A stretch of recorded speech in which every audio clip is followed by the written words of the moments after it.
Thanks for joining our recorded information session for Honours in Psychology. Our presenter today is Dr. George Van Droon.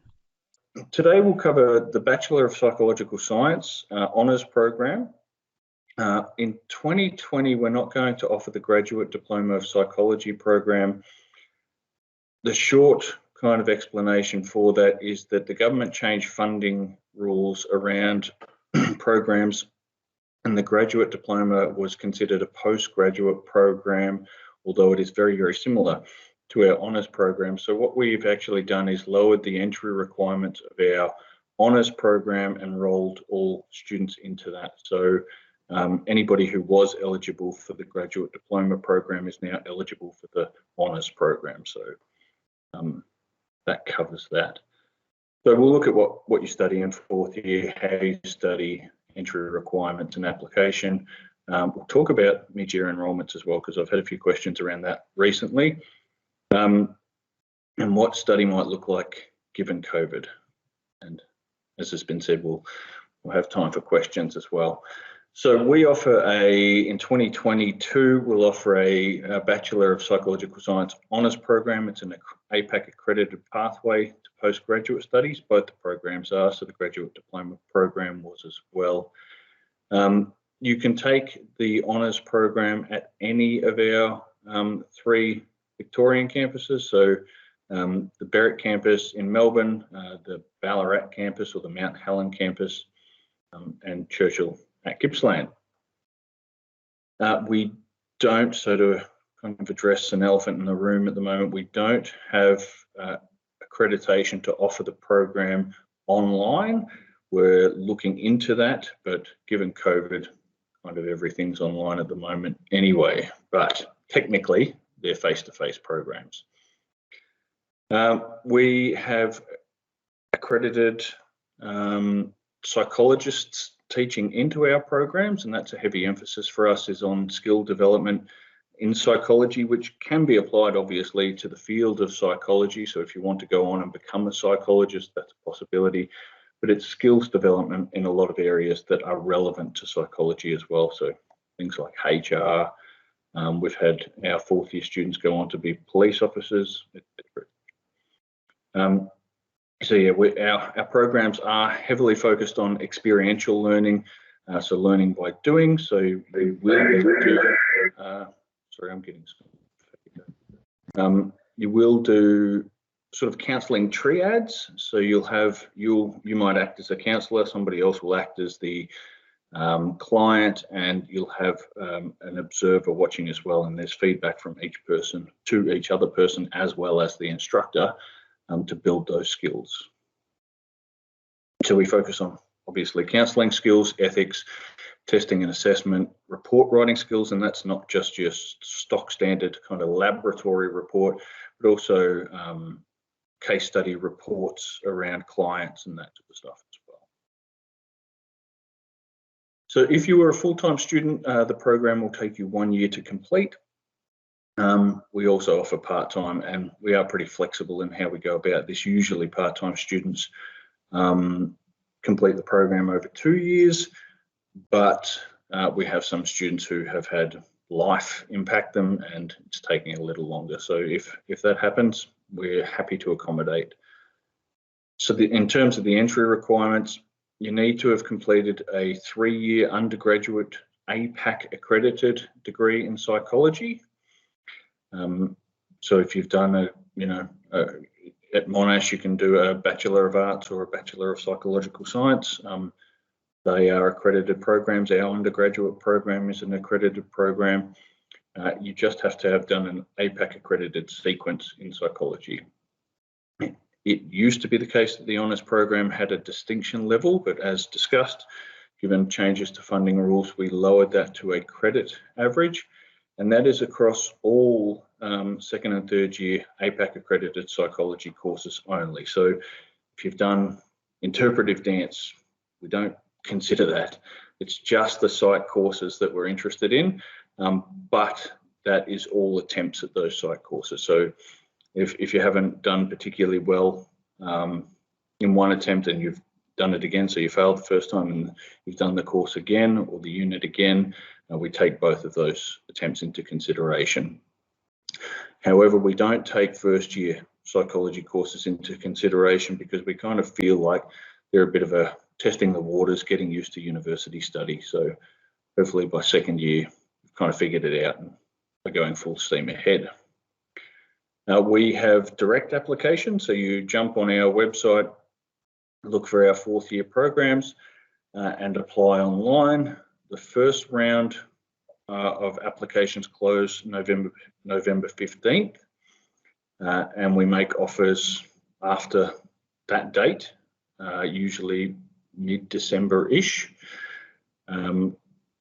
But we then open up for, because degrees don't always finish on time, etc. We open up to second round offers, but those are subject to availability. So if we don't fill all our places in the first round, we'll open up to second round offers. So yeah, go to the Fed Uni website, go to psychology, fourth year courses, and just click apply now.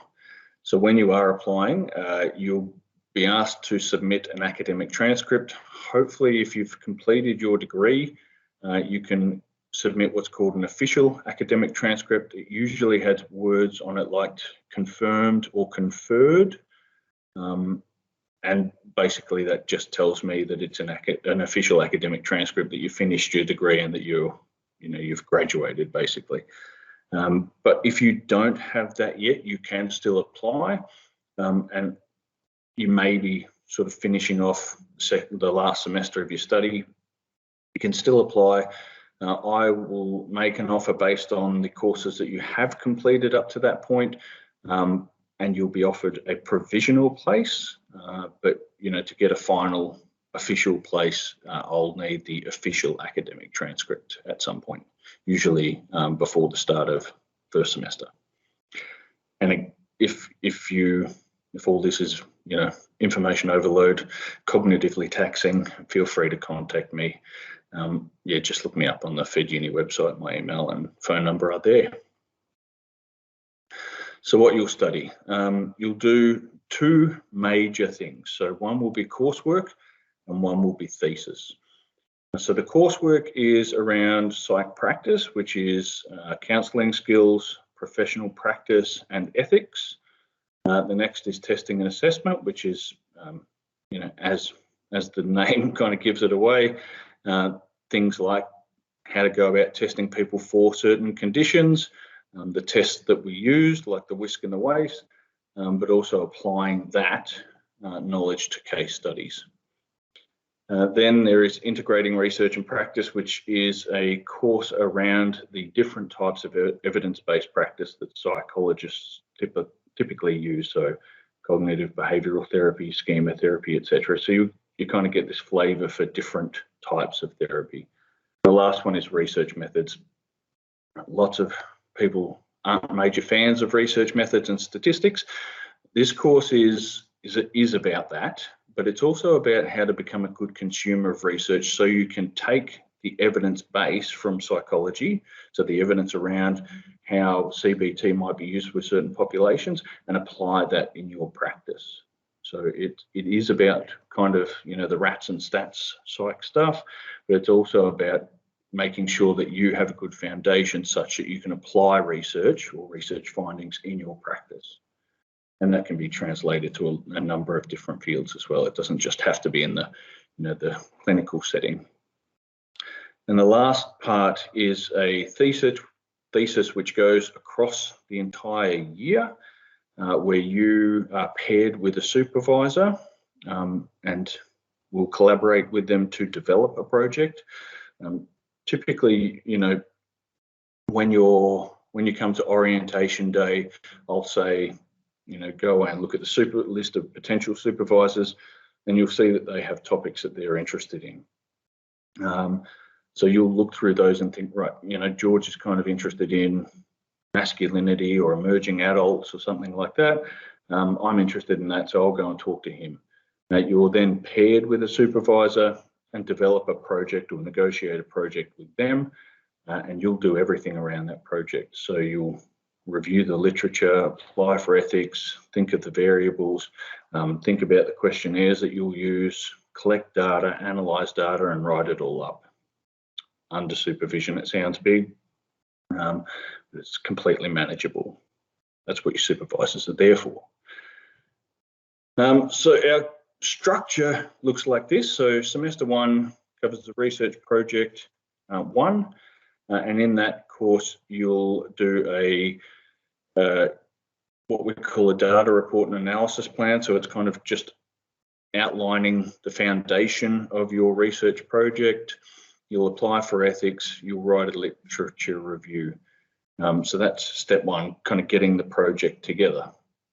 Psych practice is then in semester 1 as well. So remember, that's around counselling skills, ethics, psych practice, and research methods we put in semester 1 as well, such that you have this good foundation in, the methods that you can use and the statistics that you might use to analyse the data from your research project. Semester 2, you have research project 2, so it's this continuation. Nothing really changes, and lots of students see their supervisor over semester breaks as well. In that part of the research project, you'll submit your thesis, which is roughly 6,000 words long, and you'll hopefully, all things going well, we'll have a conference for students to present their findings at as well. So you get this taste of what a conference is in psychology. Then there's integrating psych research and practice. So that is the larger sort of kind of taster of the different types of therapies that you may apply in your clinical practice, and psych assessment. So again, that's around testing and assessment type stuff in psychology. So how you'll study. Typically, it's between 2 and 4 hours per course per week, with over the sort of life of your research project, 30 minutes supervision per week. But that may be, initially you may spend an hour a week with your supervisor, and while you're collecting data, that kind of peters out a bit. And then when you're analysing data, you need more time. So over the life of the project, it's an average of 30 minutes per week, 30 hours per week. And we try to situate those things, particularly the coursework. The supervision is negotiable with your supervisor when you'll meet, but we try to put the coursework together on 2 days in semester 1 and 1 day in a week in semester 2. So hopefully they'll be on Tuesdays and Wednesdays in semester 1. And usually it's Tuesdays or Wednesdays in semester 2, so you can organise the rest of your life around that. So we recognise that people have kids and need to organise, care for their children. We recognise that people may be working part-time, etc., etc. So that's how we try to structure it. Delivery, as I said, is face-to-face usually, with substantial online content. So we have lectures that are recorded, which we've found are particularly helpful for things like research methods and stats, so people can go back and watch those lectures when it's time to study. Readings will be situated online as well, and then you'll come to class and we'll do activities. So in terms of research methods and statistics, for example, you'll watch videos around that stuff, but then we'll do them in class such that you can get familiar with them and get feedback. And it's not just about, button clicking stuff around statistics, but interpreting them, that sort of thing as well, and help with that. And we don't offer placements primarily because 4th year is really quite a busy year for students, and the addition of trying to organise and undertake placements we've found to be too heavy for students. Yeah, and reasons to come to FED, we've got a good reputation, particularly in 4th year. A number of our students, in addition to the things you can read there, go on to master's places. So in previous years, that's been between 60 and 80% of our students have been successful in attaining a place in a master's program. And a lot of our students also go on to work in the field as well, which is what they hope to do. Student support, number of supports, and in fourth year, we recognise that it is a potentially quite a busy year. We have put into place a number of other things in addition to these as well. So we have student representative or a student representative group who meet with me as a program coordinator every fortnight. So if students are not comfortable coming to see me, they can see them, and we discuss issues that the fourth years are facing as well. Yeah, but your supervisors, students, me, course coordinators are all hopefully very approachable.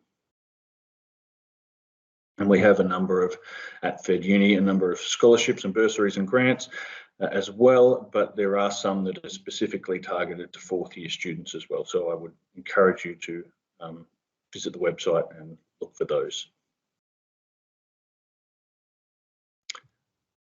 And yeah, a bunch of other contact stuff. So I tried to whip through that because I find that the best approach to this sort of thing is for me to ask you, or you to ask me, sorry, questions, because I don't really know what you don't know and what you'd like to know. So feel free to fire questions at me.